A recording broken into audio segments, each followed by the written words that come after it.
Well, guys, this is going to be my second attempt at doing the video report for this Tuesday card. I already uploaded the first video and put it live, and no more than 5 minutes afterwards, Syracuse goes ahead and cancels the game tonight against NC Greensboro because of the snow and the blizzard conditions. After originally saying the game would be played because Greensboro had arrived on Monday afternoon and all looked hunky-dory. So, again, I'm going to blame Jim Boeheim, a guy who I've never met, but I just can't stand because, again, he defines the word smug. If you look it up in Webster's in the dictionary right next to the word smug, I swear to God, you're going to find Jim Boeheim's picture. So, in lieu of that game being canceled and that complimentary play that I gave you being postponed till tomorrow, had to come up with another complimentary play. So let's instead take a look at the game between Oakland and Clemson, which is another NIT first rounder. And listen, in case you happen to watch the original video report, I don't mean to bore you with the repetition, but a lot of guys haven't watched it. So let me just quickly motor through this next section. Listen, guys, the two playing games tonight mean absolutely nothing to me. I mean, I want to bet those two games even if you paid me. The bottom line is this. I think New Orleans probably, maybe will beat Mount St. Mary's. I happened to handicap the New Orleans game against Texas A&M Corpus Christi on Sunday. Wasn't surprised they earned the Big Dance ticket invite by winning their conference championship, and I think they can get the job done here tonight. Wake Forest taking on Kansas State. If you happen to download my bracket, they made a mistake when they uploaded the bracket. There was a change. It has Wake Forest as my play. I actually like Kansas State in the game, but be honest, it's a pick'em game. Last time I won a play involving Kansas State was probably like 1997 anyway. But neither one of these games I find any value. No, in reality, it's not the play-in games tonight and tomorrow that have the value.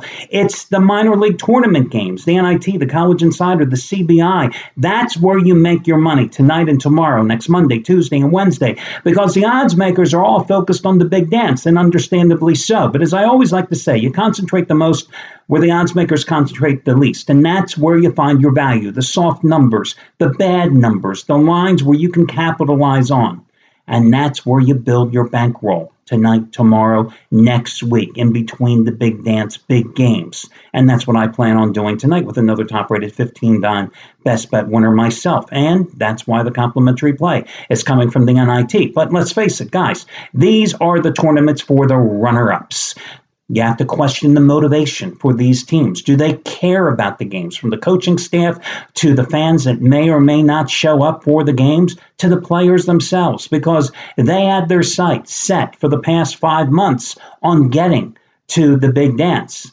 They may be bitterly disappointed, or in some cases, they may be thrilled to be playing in the postseason. And as a handicapper, you got to discern whether or not it's the former or the latter case, because again, is the glass half empty or glass half full when you're looking at these teams, whether or not they're going to make you money or cost you money here in these games here this evening? The other thing that I think you'll often have to factor in is when these teams last played. And that'll come into play in this complimentary play that I'm going to give you here in tonight's contest. One other thing here also, I want to point out to you, the NIT, the NC2A is using the NIT kind of as a testing ground once more. So instead of two halves, the NIT games this postseason are actually going to be 4 10-minute quarters. So the length of the game hasn't changed, but you now have more like an NBA-style game, 4 10-minute quarters. Now, what also is going to happen is that at the end of each quarter, you are going to have the team fouls reset, okay? So obviously where it really has an outcome is at the end of the first and at the end of the third quarter. And instead of having 17 fouls in the first half, you're going to get 14 fouls for each quarter. And instead of going into the one-on-one situation at the free throw line after the 17th foul is committed, it's now and at automatic two free throws after 10 team fouls are committed in the single half. Now you go to you're going to have 2 free throws at the 4th foul in a 10-minute period. So that's going to change. And also, if the game goes into overtime, the foul limit's going to be 3 team fouls for each 5-minute overtime session. The other change is going to be affecting the shot clock when it gets reset. So if the shot clock now is going to be reset at 20 seconds instead of 30, when the ball is inbounded in the front court. Now, that seems like a really arbitrary decision, but it actually is going to be designed to increase the number of possessions and increase the scoring. So from a gambling perspective, all these changes may, in fact, affect the totals of the game because they're looking to increase the number of scoring opportunities. So it's something to consider when you're looking at the over-unders for these games. So let's take a look at this game between Oakland and Clemson. Oakland was 11 earlier today, now pretty much 10.5 across the board.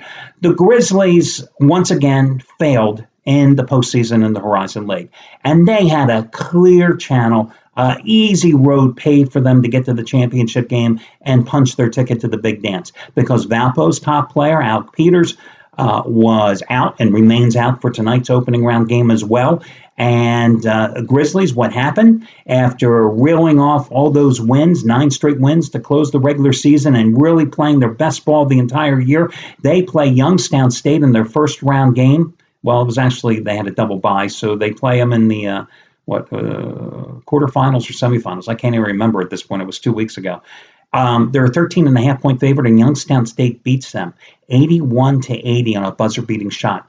Now, that game was back on March 4th. Understand, they beat the hell out of Youngstown State in both of the regular season meetings. They beat them by 29 points at home back on February 21st. Beat them by 90-76 margin back on February 2nd. And they had won 9 straight games prior to that one. So you have to wonder, what is Oakland's frame of mind going to be coming into this game as they travel to South Carolina to take on Clemson?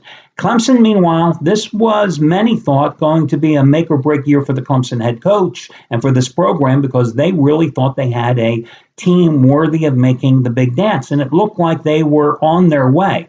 But then they start the month of February by losing 6 out of 7 games. So even though they win their final 2 regular season games, even though they beat NC State, I think, in their first round game, but then they lose 79-72 to Duke in their second round tournament game, well, they had no chance to get there. You got an Oakland team here that I think can match points with anybody.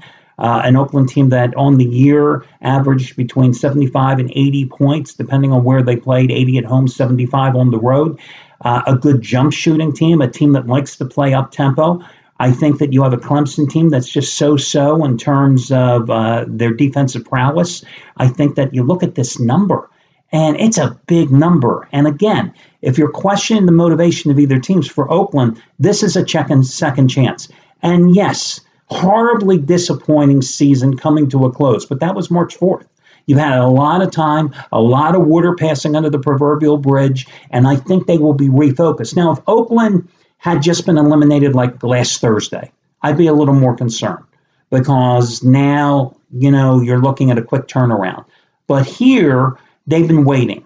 This is a second chance opportunity for them. I don't know if they can win the damn game, but I do think getting all these points, a double-digit dog, this Golden Grizzlies team has proven over the past couple of years, and I've talked about them many, many times, they are a competitive team. And I think that they can definitely get the job done here, and I think that they can cover the spread. So I'm going to go with Oakland plus the points as your complimentary play. I wish you well, guys. And remember, over on the home site, if you happen to be on the home page, you can click over. Excuse me, I get so choked up talking about this. I'm going to blame that on Jim Boeheim as well. You can check out all the brackets from the various handicappers. As I've said many times, I believe that one of the inherent advantages I have as a handicapper is that I have followed so many of these college basketball teams from the start of the season in November. And that pays off when you're filling out brackets because everybody generally knows the top 4 seeds and can pick that part of the bracket. But it's the bottom half of the bracket where you've got to have success. I personally believe that you've got to have 24 to 26 winners in the second round, which used to be known as the first round before these stupid play-in games. You've got to have at least that number of teams getting through to the next round in order to mathematically have any chance of success of winning your particular bracket, your particular office pool. It's just a numbers game. Well, to have that success and have those type of numbers, you've got to be successful knowing what's going on with all the teams from the smaller conferences. You've got to have those upset specials along the way. You've got to know which teams are competitive in the bottom half of the brackets. And as a handicapper, a guy who's taken a look at all these minor league conferences as the season has progressed. That's, again, where I think I have an inherent advantage. But check it out. They're all available for free. Last year, my God, we had like 25,000 downloads of these damn brackets over on the site, and they're all free. And I also have a video over there that also details all my reasons why for every single matchup that you can check out at your convenience. Good luck, everybody, and talk to you again tomorrow when we do this one more time.